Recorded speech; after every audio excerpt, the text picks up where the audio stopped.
Gloucestercast 247. Our friend Kim Smith has failed us today. Failed us today, but he's got valid reasons. But we have Pat Dalpiaz. Good morning. Co-hosting this morning.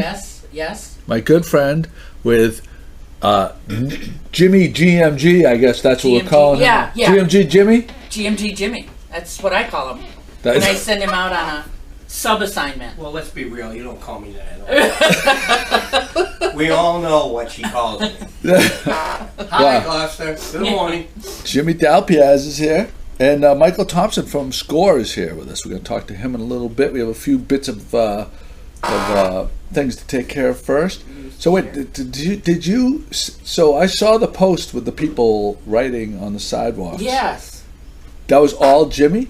Well, we drove his by cell phone, his... No. Well, we drove by it, and I was heading to someplace else, the library. I was heading to the library, and we drove by. We said, that's a story. And so I gave him my camera, and he went back while I was doing my work at the library and did the interview. I wrote it up. It's like it's a 2-for-1. It's a 2-for-1. I got a 2-for-1 out of this deal. Yeah, absolutely. Pat and Jimmy, a team. Yeah, and you know how he is. He's so social that he's really, gets these people talking. So and we'll talk about that in a little bit, what the post was all about. Mm-hmm. But that was fantastic. Bigger news, you guys showed up with 20 of these cool mugs. Yeah. It says the Gloucester Cast on one side. They're the color. They're the royal blue and white. And it says 250 locked in. Because I always say, don't I? Yes, you do. That's We're right. locked in.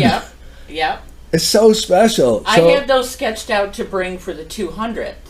And somehow that all fell out of the air. I don't remember what happened there. But with the 250 coming up, the 250th podcast coming up soon here, I wanted to have a special edition mug. Special. I love it. So whoever shows up next week, it's going to be a big week. There's a lot happening next week. There's a lot happening next 50th week. 50th birthday next week. I know. Yeah. 50. And remind me, because 40s. we'll come back to that too, because we had an interesting experience. And it's Pat's birthday today. Yes, it is. I wish you would have told me. I would have got you something. No. Now I feel terrible. You show up with cookies. You show up with a Happy Belly cookie, 20 mugs, and I got nothing for you. She's got the seat. She's sitting in the co-host seat. Co-host, very special. Yeah. Down at Happy Belly, they were very nice to tell me that on my Serenity card, I have a meal and an dessert waiting for me that's going to expire. And I said, well, actually, I think we're planning to use it tonight. And I don't know the guy's name behind the counter there, but he's so nice when you go. Tom? Tall guy? Oh, no, different guy. Okay.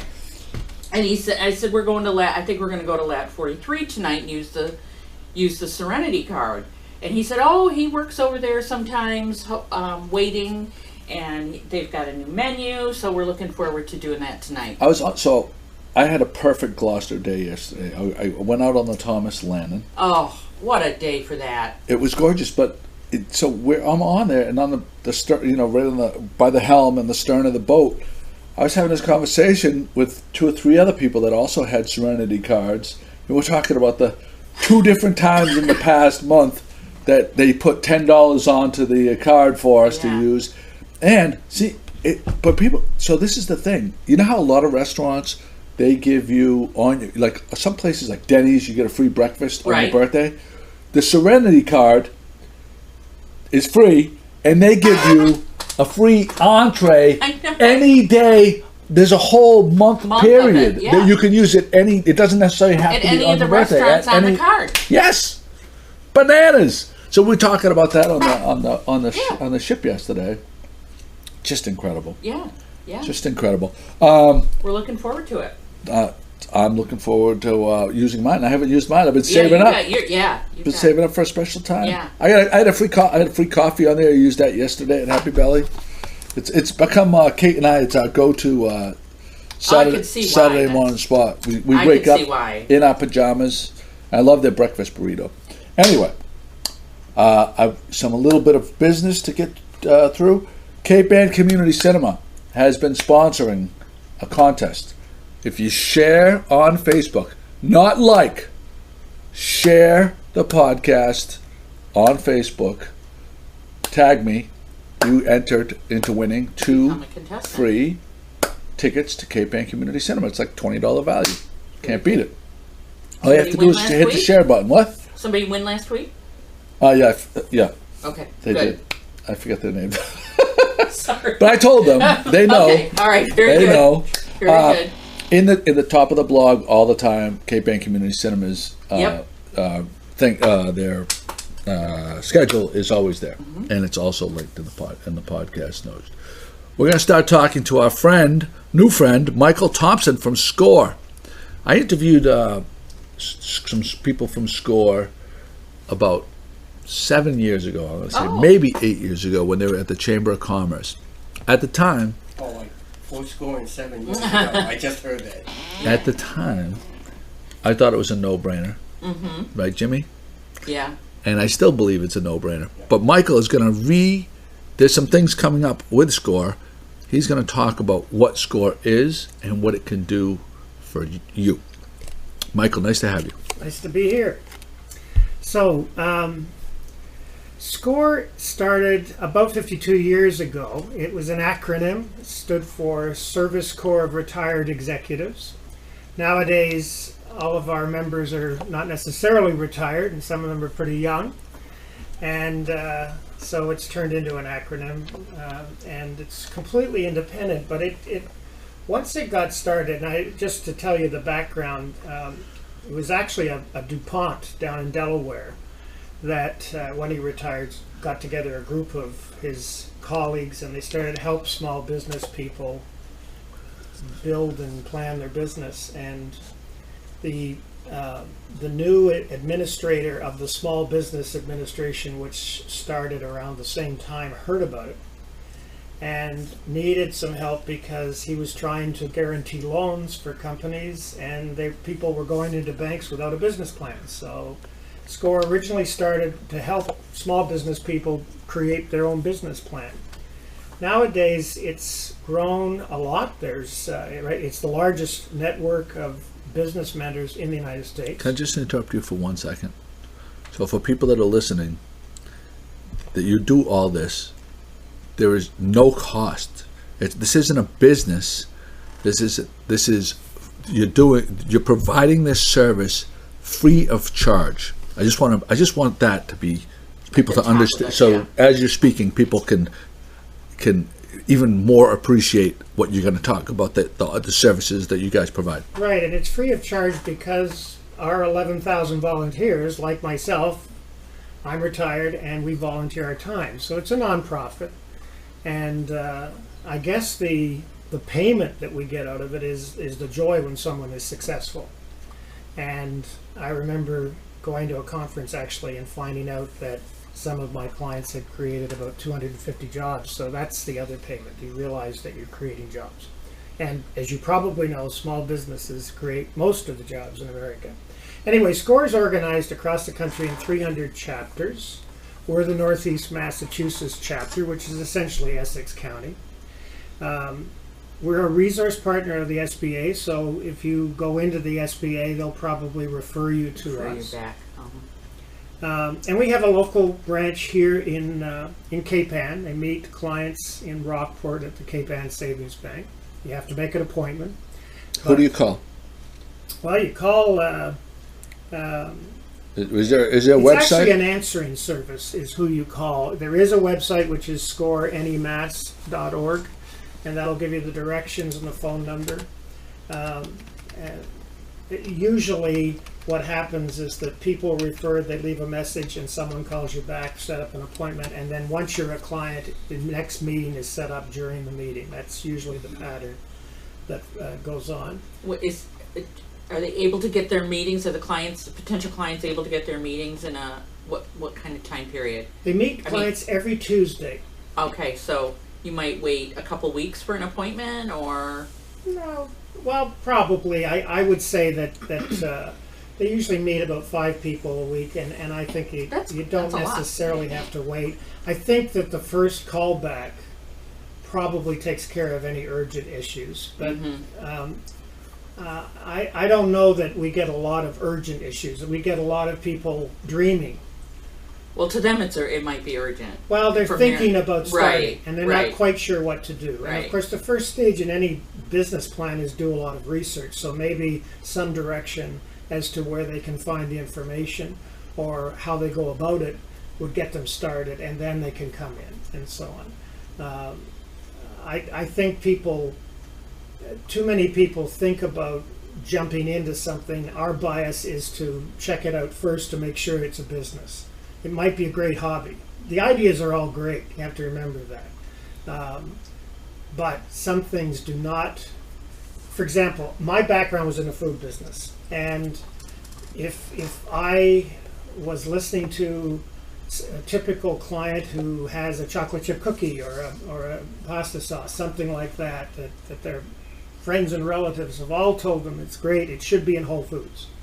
Well, probably they didn't realize that whatever it costs them is going to have to sell for 4 times that cost in order to create a margin so they could actually support all of their costs and market it. And so then they have to figure out how can they make it cheaply enough so it can be sold at the magic price that consumers are willing to pay. And you don't know that until you test it. So we encourage people to get into a test market situation as soon as they can, which is easier with a chocolate chip cookie so they can make at home than it is for an app on the phone, as an example, which needs to be programmed. But we deal with all those kinds of ideas. Even someone with a schooner in Gloucester Harbor once upon a time. And there's a local client, Rusty and Ingrid Creative Company, that came to us 4 years ago and still visits, who are artists. They sell screen prints of typical New England scenes, and they've built their business up to the point where they now have a store in Rockport on Main Street, and They also sell product. I think they sell to LL Bean, if I'm not mistaken. I think their business has essentially doubled every year for 4 years. Yeah. So they're a regular client of ours. And another initiative that is a little more recent, where the SCORE members here worked with the Chamber and Endicott College and Discover Gloucester to announce the Endicott intern program and offer their help to train the companies on how best to use the intern and work with the interns so that they will benefit from their intern experience. So that's an ongoing program where it's essentially mentoring. That's what we do. But the reason I'm here today is to announce a workshop that we have scheduled for January 9th. It's going to be at the Cape Savings Bank on Main Street in Gloucester, 10 a.m. in the morning. It's open to anyone who's interested in starting a business. And it's essentially information for startups. That's what it is. Everything from soup to nuts, everything you'd need to know about how to get started. That includes the legalities and financing information. It's an interactive workshop. We've done it before. Typically, we customize the information to the attendees. Everyone has a different target market, and so a different way of finding out how to talk to them and how to find out what they're really looking for. So we're doing that to raise awareness of SCORE, obviously awareness of the appointments that are available, the help that's available. There's also a lot of online information, templates, and resources that people can access at score.org, as well as our own website. And of course, once you become a SCORE client, you get our newsletter and you get access to our workshops. So, Do people need to register for this January workshop? They don't really need to register, but I think it's probably a good idea. And when we publicize it, we'll put our email so people can just Right. let us know. Right. I think the bank is going to have posters and so on, so it'll be available to everybody. But Good. no, you could, in theory, just walk in if you wanted to. Okay, good, good. And by the way, if someone was interested in some of the other workshops, we have a regular monthly workshop at the Danvers Public Library, which is called the Peabody Institute Library in Sylvan Street in Danvers. and the second Wednesday of the month. The next one we're doing is marketing through social media, where a couple of our clients are actually going to explain their successes that they've had on Facebook and LinkedIn. And of course we'll talk about how you develop a social media campaign, which is a great boon to small business owners because it's free and they can test it out and they can refine their ideas.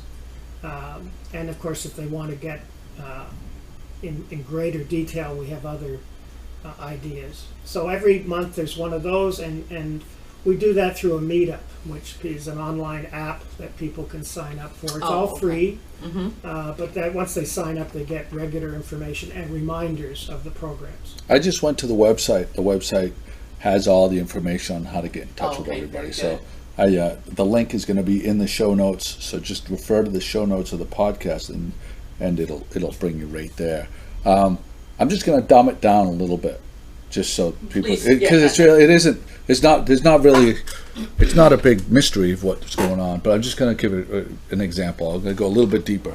So say you're any kind of artist. You want to do a plumbing company. You want to do anything at all. You're excellent, skilled. You believe in yourself, but you have no idea, like what government forms you have to fill out. Anything. These guys can guide you because they have. They've most of them are retired. They have all that knowledge that they can save you hours and hours of research just during a conversation. So say. Let's pick an example. Say I am something interesting. Okay, say I want to sell. I love coffee, and I want to be a coffee roaster, and I want to sell my own beans. Go ahead. Okay. I'd come in. So the first thing that we're going to ask is, we're going to encourage you, and we're going to say it's a great idea. We're going to ask whether they're premium beans or regular beans. We're going to ask who you expect to sell them to. We call that the target customer. And we're going to want you to describe that person in great detail. Male, female, age, income, interests, and so on. So once the client has a very clear idea who they want to speak to, we're going to suggest they go speak to those people. Find 5 to 10 of them and talk about them and find out what their needs are. You're currently buying roasted bean coffee. Where do you buy it? Is it Starbucks? Is it the grocery store? And so on. What's good about it? What's not? You're trying to identify the holes in the market. And the hole in the market is how you can create a product that would be differentiated. It would be an additional variety available. And once you have the idea of the product, the next step is to come up with a mock-up, a sample, essentially, and then bring it back to people and say, okay, here it is. What would you pay for that? And try to find out whether or not they're going to pay enough so you can make a big enough margin to turn it into a business, because a business has a reasonable chance of making a profit. If you find out you can produce it for $7.99 and they're only going to pay $5, you've got a problem. Yeah. Now, it's funny. So how much of this do you encounter? I read a book a long time ago. It was by the producer, the guy that invented the show Survivor. Oh. And the guy at this point, it's a huge success. But his whole point was, if you think, if every project that you have, if you think it all the way through to the very end, you'll never get started. That was his premise. His premise is you will never get started. But if you believe in it and you have a reasonable, if you can't, every little obstacle could deter you from starting, but you have to forge your way through. You're gonna make mistakes, learn from the mistakes, and then you grow from it. How much, you know what I mean? How do you, what are your suggestions to people, as far as the pitfalls? Like, how do you not discourage them, or do you just say, are you pretty blunt with them and say, listen, this is what you came back with me. You're gonna have a tough row of it. No, there's no discouragement, because all these ideas are great ideas. Our role is to hold up a mirror and let them discover for themselves. You have to understand that pure marketing develops ideas from looking at the consumer market and then developing a product to fit a need. People, what you just described is someone who came in with an idea. I want to sell coffee beans. So guess what? The whole world is selling coffee beans. Yeah. So what's going to differentiate yourself? Instead of saying, I want to be involved in the coffee industry, let me try to come up with a product that will feel a need that exists and not being satisfied. So most people didn't go through marketing training, and so in a way we have to help them do that. And they do it themselves. They do the work, they do the research, and they talk to people. That's another thing that's interesting about this, and I experienced this myself when I took an early retirement and became a consultant. I basically talked to people who were in business doing what I wanted to do and asked their advice. So I call that informational interviewing. I wasn't a competitor, so I wasn't a threat to them. And especially if you talk to someone who's another part of the country, you could talk to someone in California, they don't see you as a threat, but they're already in the business and so on. I encourage people who are serious about, for example, in the service industry, I have a client who is in the wellness industry and so on, and she has training and background education. So I encouraged her to develop a LinkedIn page that essentially was aspirational. In other words, it looks like she's already a professional in that industry. And then call people who are already in the industry on the other side of the country. And of course, you know what people do. They'll check her out. They'll look her up, and boom, what they saw was her LinkedIn page. So they know who they're talking to, and they respect this person as a colleague. And then they're more willing to open up. So that's the benefit of social media. And of course, they'll give you advice just as we would give advice, but that advice is worth more because they're already in the business. And they'll tell you how you get started and how you get your first client and how you keep clients. Yeah, social media is, It's very powerful. at this point, to say that it's essential is kind of yeah. But that's interesting because many people, this is true, many clients come in and the first thing they want to do is form an LLC. They haven't even got a business, and some lawyer has scared them about protecting their assets. And they're not even in business. It's just ridiculous in a way. So we try to get them back to square one and talking about what the idea is and how can they test the idea so they're not in a situation where they have any liability. And if they feel they need some sort of liability insurance, buy insurance. Talk to their insurance agent. Yeah. You don't have to form a company and lock yourself into paying a fee to the government and maybe an accountant to file your statements every year when there may not ever be a business. Yeah, it's to be able to have to know. I get you. I guarantee you, out of the people that are listening to the podcast, probably 95% of them or more don't even know that this free service exists. Right. I'm sure you're right. And which is why we do the workshops. To try to publicize the fact that we're here and we can help, and of course to bring people in to answer their questions and so on. Not to discourage them. Yeah. When you have the flyer put together, hopefully someone puts a flyer together and they send it. We'll put it up on the blog as well. It's www.scorenemas.org is the website. It's linked in the podcast notes. Anything you want to add? No. This has been a fun experience. Well, we're glad to meet you. Well, Michael, thank you for coming in. It's I'm glad we could put the message out there for it because it truly is a great opportunity for people. Thanks again. Thank you. That was really informative. I want to go over just my day yesterday because it was such a great day. Gloucester day. It was a Gloucester day.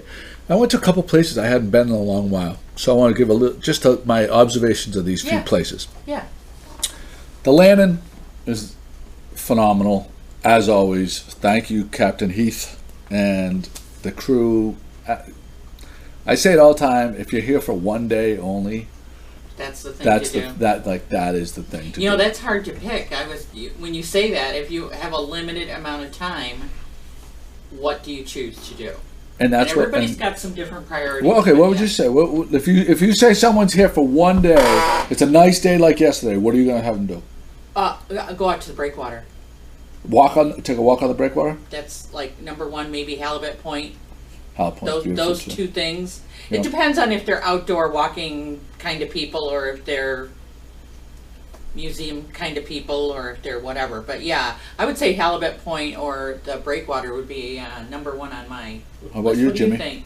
Oh, I like Besides Cape Ann Brewing. what she was. I like what she was saying, but I agree. We've been trying to get on some cruises, and unfortunately, we keep getting bounced off of one because Yeah, because it's the not weather summer. wasn't right, or they didn't have enough people.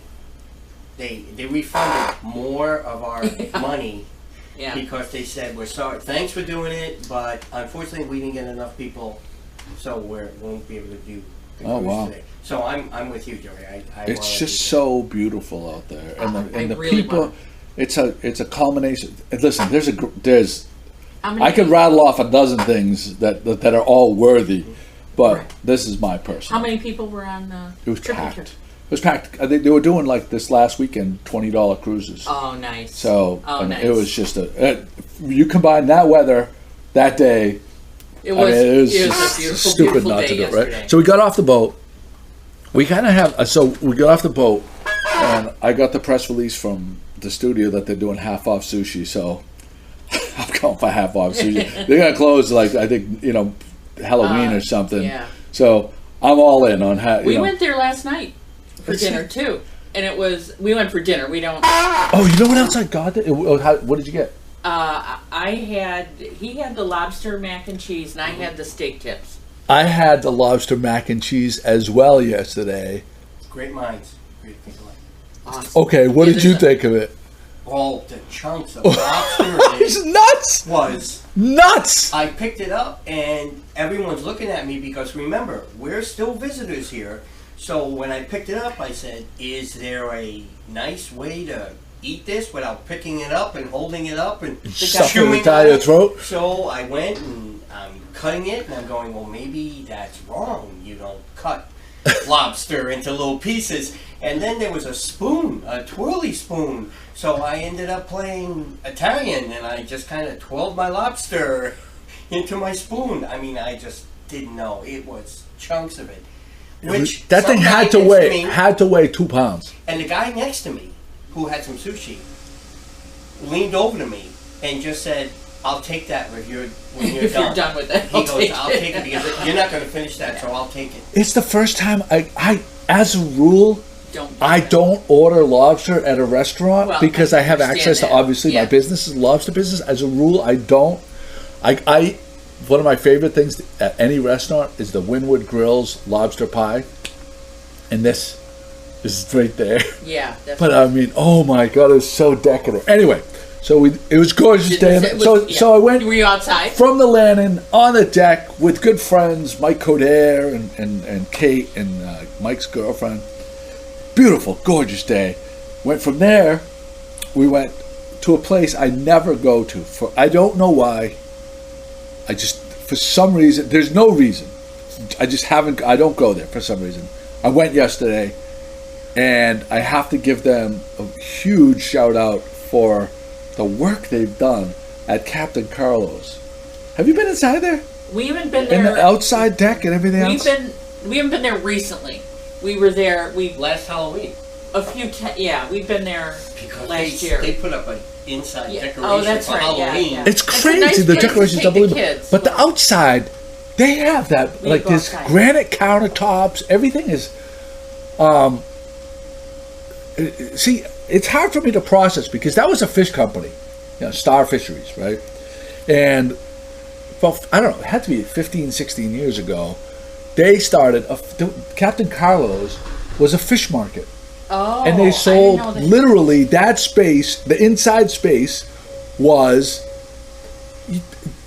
like So deli that's- cases full of haddock, flounders. So that's still what you lobsters. see in your head when you think Captain Carlos. So what they did was, because you know, it was hard to get anything. If you went to get Captain Carlos permitted in the shape and form that it is now, right off the bat, they'd laugh at you probably, like to get that done. Yeah. But what they did, they went from a lobster company. I mean, just a retail fish market to we're going to put a couple of picnic tables outside. Then the following year, we're going to put a patio. The following year, we're going to screen this in. We're going to screen this in, and we're going to sell lobster rolls, and maybe so people can just sit and eat the lobster rolls inside where the picnic benches are, and they're going to be screened in. The following year, they get windows replace the screens. Genius development. Right? So, because if you went for the whole nut, there's all the anti-development people, fight you tooth and nail. So then the following year, I'm taking evolution. There's an evolution. Yeah. Okay, we're going to put a platform, and we're going to have a little music over here. The following year, outdoor bar, beer and wine. The following year, it's a full-blown, basically nightclub that serves food. Yeah, which is great, and it's and very tastefully done. Shout out! I just want to give them a shout out because I never go there and I never mention them. But here you go. You got your shout. When we have kids with us, that's where we like to take them there because it's relaxed for kids. It's got food they like. It's open. There's lots of room for them to move around. Yeah, it's a good spot. Big bar area with screen TVs and we met some people. There was some people there that were. So we met. It was towards the end of the night, and we had a few at this point. And we met these people from Minnesota and Chicago, and that's all they kept saying was they just got in town. They were fans of the blog. They subscribed to the blog. Oh my gosh! Oh, that's great. And all they kept saying was, "You don't know how lucky you are to live here.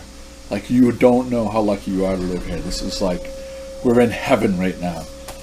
And I'm like, yeah, I kind of do know. Yeah. But at the same time, it was nice to hear. Anyway, it is nice to hear. So from there, we went to Stone's. Oh, okay.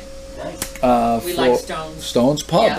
And we had Jamie was working, one of the best bartenders in town, if not the best bartender in town. So it's just a great Stone's has this crazy thing with peanut butter that they have. They put it on burgers and all these other different things. I'm raising my hand. What do you think I had last night? A hamburger with peanut butter and bacon at Stone's Pub. That was my dinner. Sitting there one time. Jimmy, did you read my mind, or did you get a memo on that? No, you sitting there before. I'm looking at it, and they're all looking at the menu, and we're going with some family, and they're all looking at some things, and I just said, I don't know what this is, but I gotta do it. And I joke that I might be the only one that day picking this, so the chef is probably laughing, saying, I finally sold one. But everyone's telling me it's real big for them. And just the other day, I saw an ad, and they were doing something else with the peanut butter. So I'm saying my hat's off to it. It is ingenious, and it is something else. It's delicious. Never thought. They do a good job. Peanut butter and a burger, folks. Fantastic. I couldn't recreate that if I tried. That sounds like a great Gloucester day. It was a great Gloucester day. And I was in bed by 8 o'clock because I had to be up at 3:30 for work. So I came to work this morning not cooked. So that's always nice. I wanted to do a shout. There's a couple of restaurant deals happening right now. Sunday brunch at Feather and Wedge. So I didn't realize this. They're hitting 3 things now. You go build your own Bloody Mary, right, which is a winner all day long for me. Lobster eggs Benedict, winner all day long, and $1 oysters at Feather and Wedge Sunday mornings. Wow, no brainer. That's great. That sounds wonderful. Win. Mondays at Seaport Grill, they're doing it every Monday, $14.95 after 4 p.m. prime rib dinners. That's a good deal. That sounds good. So there you go. Pat, did we talk about the mugs yet? You mentioned it at the beginning. Oh. Yes. But I still I can't believe these mugs. They are so fantastic. So next week, for my birthday, all of our friends are going to get mugs. Perfect. That's perfect. We might have to like sell tickets. You might have to raffle them off or something. No. They're going to be a They're going to be for the contributors. limited edition. All the contributors get the mugs, Perfect. and we probably have about 20 contributors. That's perfect. Did you? How cool is That this? is the ashtray. Cigarette butt Yeah. container that fits into your like Your into your cup holder, cup looks holder like. in your car. Ainsley Smith from Clean Gloucester dropped them off. I've already distributed 5 of them, and they How are do you- just. Oh, I see. You just unscrew that. Okay. You just unscrew the top. All right. The cigarette butts go right into the perfectly formed little hole in the top, so that they don't make a mess of your car like a nasty ashtray would. Right. And smokers, And the ashes drop right down the center, which is like funneled down. yeah, This is really a wonderful thing. it's a wonderful thing, Yeah. and it's the impact Let's hope. compared to like people throwing these out the window. It's just a great impact. So I was happy to partner with them. So it's Great. not just for my fishermen though. We're at 95 East Main Street in Gloucester, Captain Joe and Sons Lobster Company. Anybody out there that is a smoker or knows a smoker, please come down. I want to give this to you. Pick it up. There's Yeah. just come down and pick it up. I want you to have this, and I can get. Ainsley said she'll bring down more as soon as these are gone. See, and I don't think even people who have an ashtray in their car necessarily like that mess that they can see. This way, you've got a place to put the stuff that you can't even see, and an easy way to get rid of it when you need. So that Clean Gloucester group, they're doing just an unbelievable thing. So we're going to bring it back to when you drove past them. They were painting on the sidewalk. Please don't use the world as your ashtray. Is that something to that effect? Something to that effect. We drove by. I had seen the work. We had seen the work on the corner. We just assumed it was the city. Was it right across from the Crow's Nest? Well, it's on the corner Next of the door. Crow's Nest by the Good Harbor Liquors. Oh, okay, And yeah. Same it's side. Right there. Oh, on the same And side. it's out in the road. Yeah. It's actually out in the road. My first thing when I was riding by, I thought they were putting a handicap spot out and they were painting it out Yeah. because you could always use those. So we just rode past because she's wearing a road jacket. The artist. Yeah. Yes. Susan. Like a worker jacket Oh, okay. with stripes like "Don't hit me." Oh, yeah, that yeah, stuff. yeah. So we just thought it was that. Then as we're going by, we're starting to notice more people looking, and there's signs now on the barriers around. So I said to her, I said, "Now This is a post. this," I said, "This, Yeah. This is a something- blog post. Yeah, Right. yeah, Because yeah. she has a schedule, things in mind, and I just went, look, let me do that. Well, she was on her way to the library to do some more genealogy work. So I said, okay, well, you go over there, and I'm going to come back and take care of this. So I went back and spoke to her. Susan Waller, I think her name is. And she had told me that she actually had something down at Good Harbor Beach where she was doing the same thing, where she had a big pan out or tray saying, use this. But she said somebody took it and took that, and that's bad. And that's when she said to me, I'm a smoker. Yeah. And I believe if you're going to smoke, you got to clean up after yourself.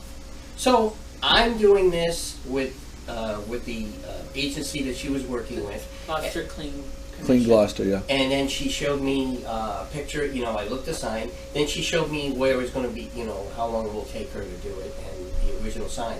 And I thought it was really great. It's kind of hard to take some pictures where the traffic was pretty big and not everybody wanted me to step out. But I will tell you, as soon as you mentioned that you're with Good Morning Gloucester and you're with Joey, she just stopped everything and wanted to tell me everything she could. That's So great. wearing the GMG stuff works. I hope we see some effects of less cigarette pollution soon. But I think it'll take a while. Well, I think There's it's just so I much think of it's it. just like I think it's just like I brought this analogy up last week, and I think it holds true. Like I think it's a whole different thing, but racism, right? Back in the 70s, and awareness, and you keep on talking, Yes. in schools and everything like that. I think that children that are growing up right now have a whole different. It's a whole different ball game. Absolutely. In the playgrounds today than it was back in the 70s. Absolutely. And and as we get older, and say like older folks that like 10 years ago, like no one would old people would not adopt an iPhone, right? And, Right. And like as those people die off, like more and more, like everybody kind of adopts. Rises up It just through- rises yeah. up. Everybody uses an iPhone, right? Yeah. But did you have something to say? Bob Wynot's with us, by the way. Yeah, I went to Japan in 2001, to Shimano, to our sister city, and everybody in Japan smoked. I don't know if they still do, but in 2001, everybody smoked, and you could smoke anywhere, on buses, even in the front atrium of the school. Their teachers could go Oh, and my. smoke. But everybody carried one of those squeeze purses that's made out of leather, and that you squeeze it, and all the butts went in that. Nobody throws anything on the streets. They're immaculate. And I went to Toronto, That's same amazing. thing. And I went to Montreal, same thing. No litter. What is it that we're doing wrong? I mean, in Right. the United States. Right. I mean, some of right. the southern cities are very clean too. But it just I agree with you. Montreal streets like Oh, Toronto, spotless. Yeah, Toronto, beautiful, clean city. So clean. One of the things we can get into a thing about litter, but one of the things about litter that is definitely true is if the streets are completely clean, there's less likelihood of someone else to drop something. Absolutely. As soon as someone sees one paper cup on the road, Yeah. then it's exponentially. Yep. That's absolutely true. it's a broken window. One broken Yeah. window. I call it the Lemmings method. Lemmings, right off the cliff. Right. One goes, they all go. Right. Yeah. Anyway, But we haven't dealt with it in Gloucester. Every time we talk about litter on the city council, they just raise the fine again, but nobody gets the fines. So the more you Yeah. raise them, the less likely is a police officer's gonna say, I'm giving you $200 fine for dropping that cigarette. But maybe if it was $10, and maybe if you had to go to the courthouse and pay it in person and show an ID, so you're all equal then. The rich person, it's just as much of a problem for them as it is for the poor person. That's what we need to do, I think, and educate. yeah. Definitely. Well, I'll follow up on the pictures once I'll follow See up. what Jimmy GMG. GMG Jimmy. GMG. Out there on the loose, folks. Yeah, watch Be out. careful. Jimmy, do you have Pat, all the photos that you post, are they with a camera or with your cell phone? Most of them are my camera. Really? Yeah. Most of them. All right. Once in a while, it's my phone, but So there you go. You went to Pier 23 recently? we did. We went for lunch one day this week. Really enjoyed it. I had the chicken salad, and Jim had the honey mustard chicken wrap. We had wraps.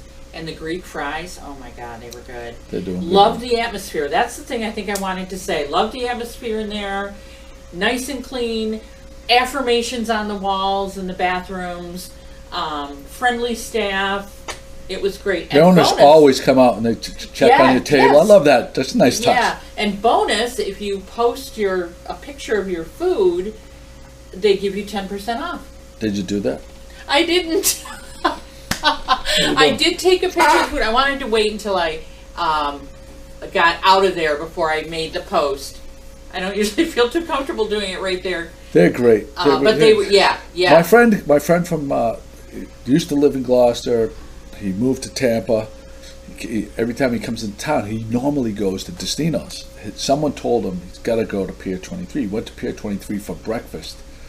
And he's like, oh, I went there. It was fantastic. You got to see this almond. I says, breakfast? I'm like, you got to go and get the burger there. The yeah. burger is a showstopper. Yeah. The one I get, the Blue Zone burger, it's the big patty with the chicken, I don't know how bread, you eat that. barbecue chicken, like the buffalo chicken tender yeah. with the blue cheese, and then the buffalo sauce on top of that on a brioche bun.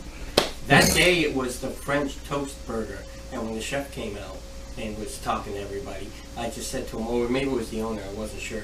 But when he came out and was talking to everybody, I said, okay, you gotta tell me about this French toast burger. And he goes, we just create things. It's no big thing. He was really playing it down. But I saw a bunch of people getting it. It was the size of I don't know what. It's a very nice experience. I want to say having the bar in there, you would think, when you look at that building, and they have outside a flag says now serving beer and wine and everything else, you would say, okay, wait a second. How can they possibly do that? But that little bar they set up was perfect size. You don't feel crowded. They have so many great booths. They have tables. Bars. Again, just a comfortable place. You know, to sit. when I go there though, I don't think of that place as a place to go to have a beer. No, I don't. Yeah, it doesn't have that vibe. To me, it doesn't. I mean, I But don't if know. There were some people there.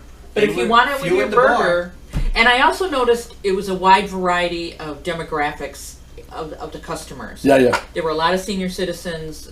There were people probably out of work on their lunch hour, so business people. There were family groups. It was a nice. I thought speaks that well. location was I'll be perfectly honest with you. I thought the location was completely doomed. I didn't think It's a anyone tough- was going to it's a make little it there. bit- Only that's a little well, tough. not because it's just. I know that there's a big rent there and everything else, but I just thought there had been 4 failed restaurants before that. Yep.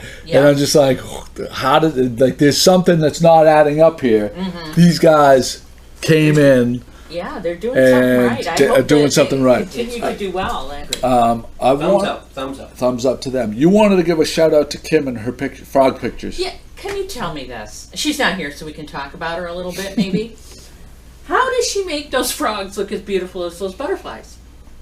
I don't get it. It's like frogs typically. I guess you're it's not all in thinking perspective. I'm not a big frog. It's like, some slimy frog to me I is know. not as beautiful. Neither. Right, but you look at the picture and they're just as sweet as you. My takeaway on her photos of the frogs was how she stopped time and captured. She got the frog with the getting the bee in the mouth midair, Yes. and then she's got the one with the heron with yeah. with the, I the always frog's find that way, yeah. like sandwiched in between his beak, and I'm like, It's like- she does have. Kim is She's an amazing incredible photographer. She puts in the time. Yeah. She has incredible. She's up at and dawn she has and incredible. stomping around She has in the- great equipment as well. Yeah. But all those pieces come together for her, and knowing where to be. Just the knowledge base of knowing where to be. Right. She So- just astounds me with her. So I kept looking at those frog pictures, which normally wouldn't intrigue me very much, but I kept thinking, these are as pretty as the butterflies. How is that possible? She does good work. Yeah, she did We're- great work. Good And job, Deb. opposite way, I We're stand so out lucky in to have traffic her. and take pictures. Yeah. And Yeah. she's waiting. I got I get this. I get these emails, and they're starting to drive me nuts from people that don't understand the difference between the newsletter at the end of the night, and they don't know that the blog exists in live time, like at the URL. They think that the blog is the email blast at the end of the night. So I get these emails saying, I got, is there any way for me to get the news earlier because I get the email blast at 8:30 at night and I missed out on that, there was some deals that you posted that day. Just go to the blog. Oy. And I got one today from a person that just moved to Gloucester and is in the PR business. Their email is this person's name .pr, and they have a website for their PR business, and she doesn't understand it. And I'm saying to myself, All right. how can you be in PR and not wrap your mind around how to get to the blog, or that the blog is a blog Yeah. and not a newsletter at the end of the night? Right. But so anyway, for people that don't understand, if you get the email at the end of the night, if you want to see earlier what's happening, because we post every hour on the hour from 6 a.m. to 8 p.m. and sometimes in between, you can go directly to www.goodmorninggloucester.com, and then you can see it. Yeah. You can see it as Live, it unfolds. yep. There's a lot of interactive features like the commenting and seeing what's going on as it comes on. Yeah. That's how I look at it. I have it, bookmarked. You That's my save it to your habit, yeah, favorites. You click on the button and you check on the latest Yeah. post. Yep. That's It's what not I do. difficult. but Yeah. the email blast It's is a not separate function. is a It's separate. It's not. So an some people index, say like a that's the Daily blog. Digest It's type. that is an aggregation of the daily blog post, but it's not the blog. The blog resides at www.goodmorninggloucester.com. Yep. All right. Yep. All right. Good. Bobby Weiner is here as part of our offering to any candidate to come in and speak about why they're running. And it's great to have you here. Thanks for coming. You're all dressed up. You look handsome. What's going on? Well, after this, I go knocking on doors Oh, there you Ah. go. and standouts too. I do that Yeah. every day. I go to a different neighborhood, stand out for an hour. I was at Demoulas's yesterday twice, and then I was in Annisquam as well. So did 3 standouts yesterday. So why don't you tell the people a little, you've been around for a while. Yeah. Why don't you tell people a little bit about yourself and then tell them why you're running? Okay. I was born and brought up in Gloucester. Graduated from Gloucester High in 1963. Then went into to Bryant Stratton in Boston, studying computers, and I was in computers for 25 years. And I got my bachelor's degree nights at Franklin Pierce College in 1987. Both of my kids were able to come to the graduation. It was a 3-day thing. It was really fun. And I worked in the computer industry for all those years, and I was on the big computers, IBM big boxes, and I could take a card and hold it up and read the holes. Well, eventually things changed and everything started getting smaller, and the company I was with didn't follow suit, and so I became a dinosaur kind of. And when the city clerk's job, by the way, first of all, I did run for council in 1976 with a new charter, and I started with Gus Foote and Ab Combati, John Lyon, John Bell, and a bunch of others, and we brought the new charter in, and then I was on again 4 years later. I was on for another term when we had to bring in the opposition 2.5 and tax classification, the big bugaboo, and so then my daughter one day said, "Daddy, you never stay home with us. All you ever do is go to meetings."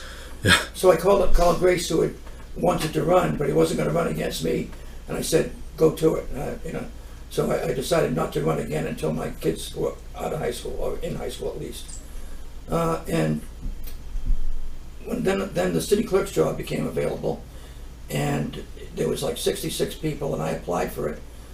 And it was it's a long story. I'm not going to tell you the long story of how I got the job, because it was really a mystery. But anyway, I did that for 17 years, ran 40 elections, married 1,000 couples, and I loved the job. But then when they straightened up the tower, all that junk came down, and I have asthma anyway, and I got aspergillus in my lungs. Oh. And I had to retire early. I didn't take a medical, I just went out on regular retirement. And then I decided to run for council, and I served 3 terms. I've been on all 3 committees. Budget and Finance, I was the chairman of that. O&A, I was the chairman of that. And I was on Planning and Development for 1 term. And I really enjoyed it. Came to the point where I said, something, it's time to really retire. And so 2 years ago, I decided not to run again. But sitting home on the couch, reading the paper, and just turning the ear blue at what I was seeing, just didn't do it for me. So I decided to get involved again. And one of the issues was the plastic bags. I really think that's going to be a hardship on the elderly people, and I think litter is the problem, and we need to address litter. And I made up a slogan myself that said, "If you could carry it full, why can't you carry it empty? Don't pollute. We all live here, and we should start educating." Last time I heard anything about pollution was give a hoot, don't pollute, but you haven't heard that. You don't hear Smokey the Bear anymore. We're not educating. Right. Tell me about so how the plastic bags a hardship because it's tougher to carry the paper bags. Yes, it is, definitely. For my own personal thing is, my wife goes grocery shopping, puts the bags out on the lawn, on the wall, and I go down and I put one of those bags on every finger, and I carry sometimes 2, so I might carry up to 12 bags. And I go up the stairs. There's only 10 steps, but as you know, by the time I get to the top of the steps, I'm not going back down. So it's a hot, and I know that I talked to Ray Lamont. He said it was same thing for him. It's tough, and the people that go to, especially Shaw's in the middle of town, because the people go from the elderly housing, and they go every day and buy 2 things and carry them back. And I think that pollution is a problem, but if you throw those plastic bags in your trash, they get burned up in an incinerator, and they make electricity, and the exhaust is clean coming out. So that helps the carbon footprint. If you don't want to do that, you can take them back to the stores, and they take them. So the only problem there is people throwing them around, and we've got to educate them on that. I like to have some posters showing people folding them up and putting them in their pocket. Carry it home. I mean, you carried it there, carry it home. And What are some of the things? What are some of the things that you I ask this question of everybody that comes in? What is some of the low hanging fruit besides the plastic bag issue that you think are pressing issues that should be addressed? Fuller School, I was a lone vote to not sell it. At the end, they all decided to sell it, but I didn't want to sell it. We paid $4 million. I mean, I've been around a long time, so I remember when we bought it, excuse me, for $4 million, and that was 40 years ago. I could buy a Cadillac for $7,000 then, brand new. And it was 40. Did you say 40 years ago? Oh, 40 years, yeah. Yep. Okay. Right around that. Yeah. And we only got $4 million for it. Disaster. Plus, we need that. That's 10.5 acres. That $4 million will be gone in a year. It'll be spent, and that land is gone forever. We're talking about making 2 new schools. Where are we going to put them? We're going to have to buy land someplace else, or even if we own land, it's tough to clear enough land to build a school on. So I was upset about that. I was upset about the fact that when the Gloucester Crossing came in, I understand we were promised a hotel and we didn't get one there. That's okay because there's one downtown. But the elderly assisted living, we never got that either. So now we're going to sell that. We got this thing going, and they're saying it's a hardship. We can't afford to do the low income. And I say, tough. I say, if you can't fulfill what you signed up for, then go away and give it back to us. And maybe we put the 2 schools there. So I want to be there to make sure that the promises get kept this time. And it just aggravated me. Can you explain to me what was to you? See, I don't know about Fuller School. But what was the idea behind letting it go, like letting it get to the state of disrepair that it got to? What was that all about? Like, to me, it was a brick building, right? And and I went to that school. It seems like a brick building. It should hold up, right? I'm not trying to be funny or anything like that about that. But and I don't follow school system. I don't have kids in the Gloucester school system, so I don't know, because I know it's a polarizing subject. There are people that go psychotic on this issue, but from your perspective, why was that school let to go into disrepair instead of being used? It was really a shame. I was there for the last concert when they had the symphony there, and the building needed some repairs, but it wasn't beyond repair, and it could have been used again for a lot of things. Now they said it couldn't be used for an elementary school again because once you start having classes in there, it's just like when you get electrical work done. When you have it done again, you have to come up to code. Yeah. Well, it wouldn't work because the classrooms are the wrong size. Excuse me, and they're all concrete walls, load-bearing walls. Yeah. And to tear that down would have been cost prohibitive. So, but we could have used it for a temporary school. We didn't have to go to St. Anne's and because there was no law against doing that. And it was all decisions made by the mayor at the time. The decision was made to. Well, wait. Let me ask you a question. Does the mayor make those decisions, or does the school committee? Because the way I understood it, the school committee makes those decisions. The school committee declared it surplus after they stopped using it as a school. but it was still a serviceable building then. Okay. And I believe this is difficult. I'm gonna be sued. Oh, I don't want you to get in trouble. No, anyway, the mayor turned off the power, turned off the water, turned off the heat, and the building just deteriorated. And then they brought people in and said it would cost $15 million to rehab that building. And that was one of these. Yeah. You know, I don't believe it for a minute that it couldn't have been rehabbed cheaper than that. And it could have been used for a lot of things. City offices is what I was pushing for. Everything in one place, so people didn't have to go to City Hall, then Pond Road, and go back to City Hall. It's just absolutely ridiculous. And the building was let to corrode, in my opinion. It's just, and it's So- a shame. So now there's a proposal.